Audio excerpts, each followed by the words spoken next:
This government was elected on a manifesto to increase spending by £9.5 billion.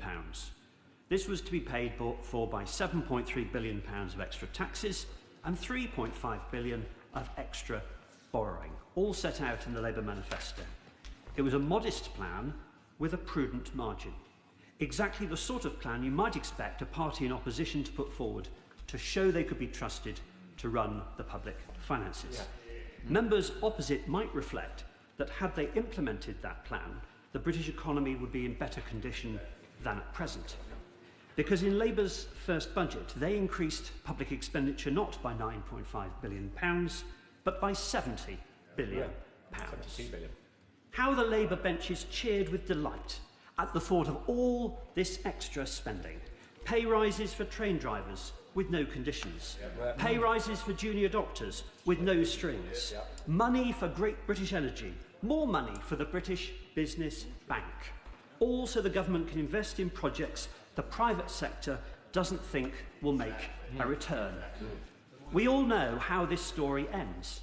Labour will use all the business acumen that the Cabinet has at its disposal to create a modern version of British Leyland. It's what Labour does best, spending other people's money and borrowing yet more money that other people's children can repay. But all this extra spending and borrowing comes at a price.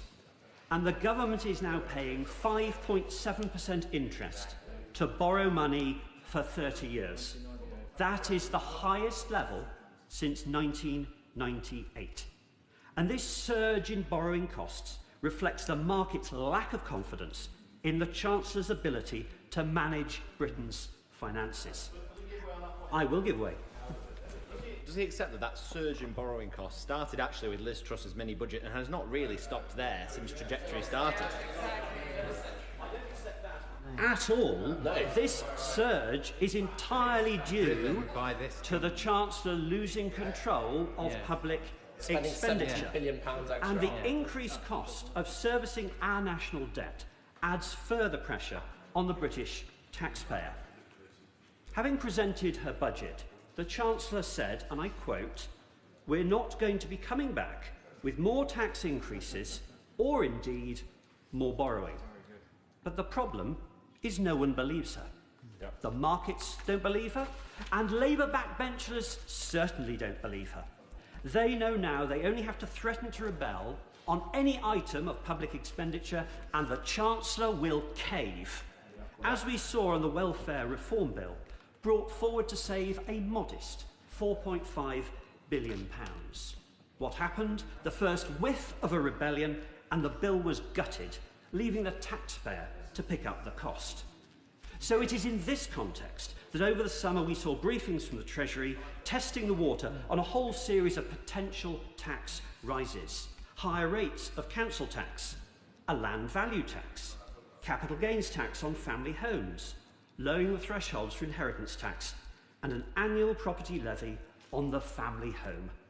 No wonder the Deputy Prime Minister is being so careful about which of her many homes is her primary residence. The Chancellor is clearly desperate to raise more money. It is a cruel irony, is it not, that having invented a £22 billion black hole to justify her taxing and spending, the Chancellor now finds herself facing a black hole entirely of her own making. It is her jobs tax and other tax rises that have caused the economy to slow and unemployment to rise. Her increase in public expenditure has fuelled inflation, which has led to higher wage demands and increased benefit costs.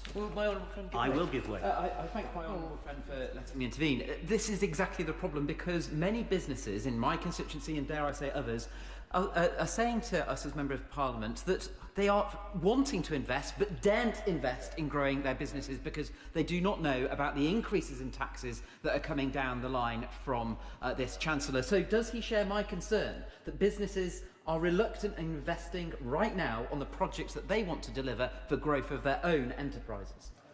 I agree with my honourable friend. It is the threat of higher taxes that is causing the economy to stall. And rather than reducing the size of the state so that it is affordable, the government gives every indication of wanting it to grow further.